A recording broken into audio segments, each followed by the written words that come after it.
Welcome back, everyone. This is Thomas Triple T Tie with another new bullish crypto analysis. Before we dig in and take a look at the crypto, Bitcoin, and equities market, remember this is for edutainment only and not to be considered as financial advice. And anytime you feel value's been added, feel free to smash the like, ring my bell, hit subscribe, and share your thoughts about various things that I talk about in the comments section or on Twitter. Let's start off with the news first. Ukraine leaders said war is at a turning point as U.S. and U.K. Say Putin is deluded and is regrouping Russia's forces. Russia has said that they're withdrawing from Kiev, if you will, and but they're still not fully withdrawn. Here's the thing about Russia and Putin: whatever they say, it tends to be lies. Remember when they were at the border, hitting their war drums, and they said they were pulling a large portion of their troops back? Only shortly later, they invaded Ukraine. So, yeah, just lies and lies and lies. So, and we're going to stick with Russia for a little bit here. Russia holds onto key positions near Kyiv. U.S. Spy chief says Putin is massively misjudged the war. No duh. Russia drafts 134,500 conscripts. Conscripts are like enlisted people. They're trying to enlist more people. And they say they won't go into Ukraine again. Whatever they say, don't believe them.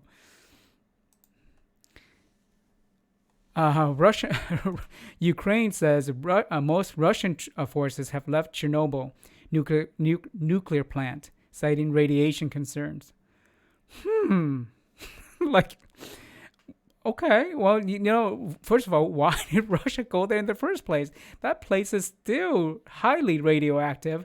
The dust and everything. They go in there, cut off electricity, starts, bombing the area. That's not a surprise there. This invasion is ridiculous. Oh, Russia raised stakes in energy standoff by insisting on rubles for gas. The G7 over in Europe, those countries over there said no. The contracts are in place for payments to be made in the dollars and also euro, and so. It seemed to have worked, calling Russia's bluff, but Russia just today doubled down and said, no, they're insisting that payments be in rubles. So, reading some of this stuff by actions from Russia, it reminds me of like middle school or like elementary school, just... Oh, goodness. But in a more light-hearted news, communication was intercepted from a Russian, what do you call them? Military person talking and speaking with his wife. He said, "Our brigade has totally shit themselves. There are losses, many wounded." He tells his wife. After the losses are asked if the losses were a result of someone screwing up, he offered a blunt response. The whole army with us is stupid morons. It's unclear why we're even here, he says to his wife.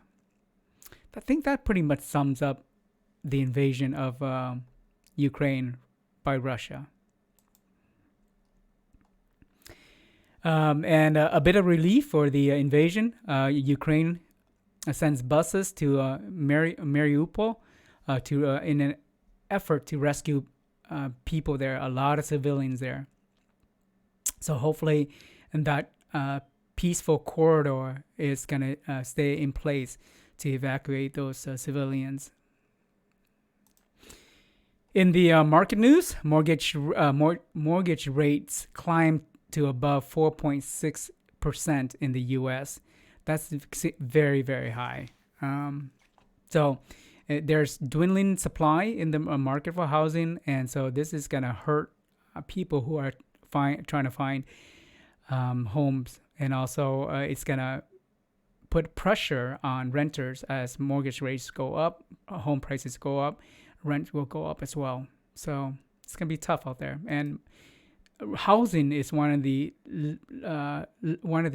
lagging indicators for the inflation. So once that catches up, and it lags between 8 months and a year even. So once that catches up with inflation data, that's gonna tell the bigger story. U.S. job claims rise, reversing some of last week's big drop. I'm sure this is gonna hurt the market a little bit because if the economy seem stronger, but this is not gonna help that at all. Biden opens up oil reserve to tackle gas prices, and we'll go into gas prices in a little bit here. And Biden says Putin appears to be self-isolating. Good. He should isolate himself far, far away from society and humanity and just leave the world alone.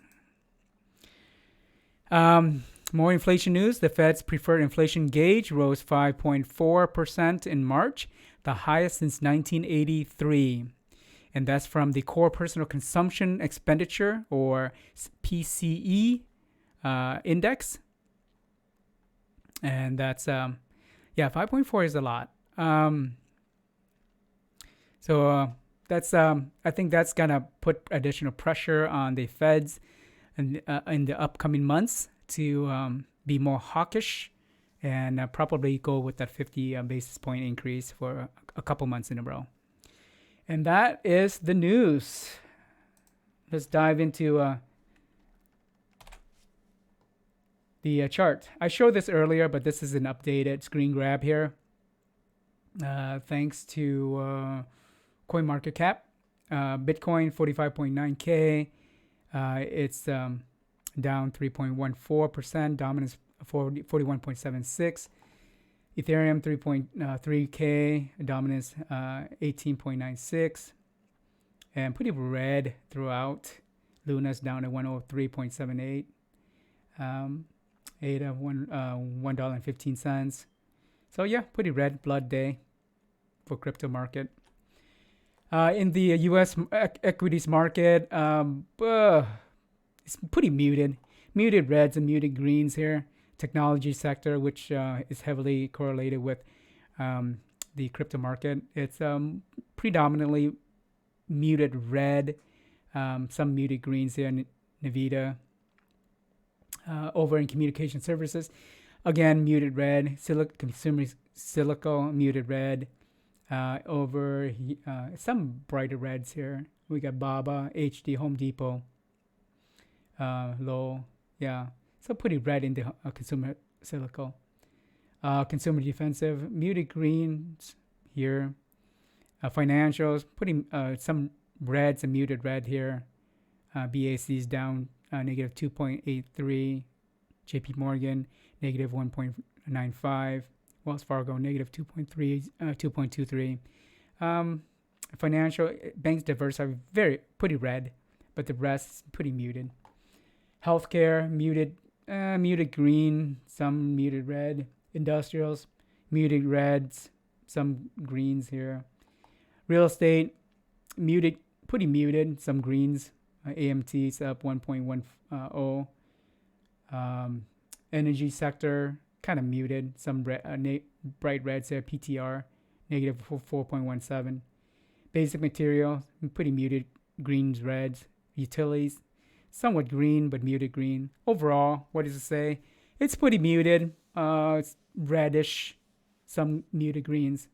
And we'll see that in the trends. Fear and greed index turned back a little bit to 52, more neutral. So, not a surprise. Let's dive into the watch list. You can see here SPX, NDQ, and DJI. All three are down for the day. Negative 0.33%, negative 0.12%, negative 0.48%. VIX is it's at 20.32, up 5.12 here. But still not, even though it's up that much, it's still not that volatile because it's in the 20s, low 20s here. Dixie 98.27, up 0.45. US 10-year yield 2.33, down negative 0.98, almost 1% there.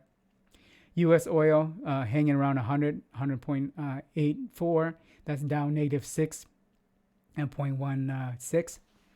So that the release of the reserve will help. Gold is up 0.49 at 1,942. Silver is also up. Yeah, that's the watch list. So overall, pretty down. Little gold tells us it's a little bit risk off today, and also the tanking of Bitcoin and also the stocks. Let's go take a look at the trends. Here we see 2-day decline in the Nasdaq index here, open down, chopping sideways. SPX, similar situation. Dow Jones, the Dow, same thing, 2-day downtrend, choppy, trending down. The DXDY here got a little bit of recovery after yesterday. It went up and continued to go up here. So negative correlation with Bitcoin is holding for today. And US 10-year yield. Yield is dropping 2 days in a row here, trend down. When yield trends down, price goes up.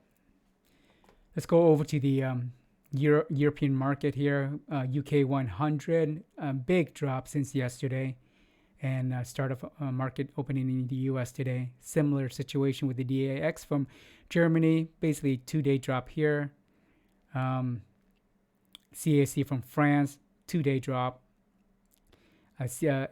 Stock 600, significant drop here. Average 2-day drop. So the 2-day decline, there's a pattern here. 2-day decline happens in the it's happening in the US and the European market. Let's go over to Australian market, chopping sideways 2 days in a row. Nikkei 225, pretty much 2-day drop here. The KOSPI from South Korea, 3-day increase.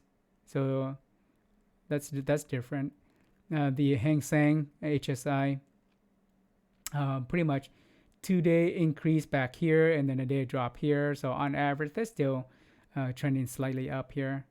The Shanghai Shenzhen CSI 300 had some recoveries in the previous 2 days, and then in the current session it's dropping. So US European 2-day drop, mix over Australian and Asian markets here. So a lot of mixed messages, but a lot of data pointing to potential downward trend for the rest of the week. But we'll see what happens. And we're back to the beginning.